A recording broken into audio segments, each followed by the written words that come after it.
ये जायद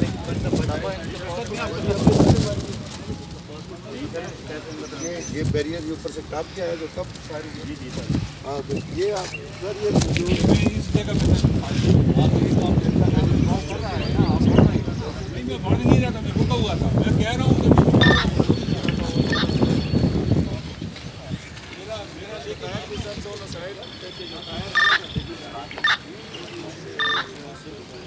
माइक पार फिरावाद ये सब फायर एयरपोर्ट नागोरको तेरा माइक पार फिरती सर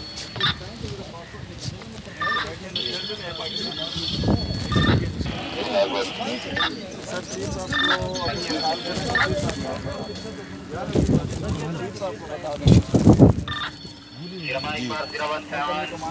उनको गोली मारने का कोई सेंस ही नहीं था। जब एक आदमी हाथ उठा रहा है सेंस नहीं होता, मतलब हम बोल रहे हैं तो सेंस खत्म हो गया।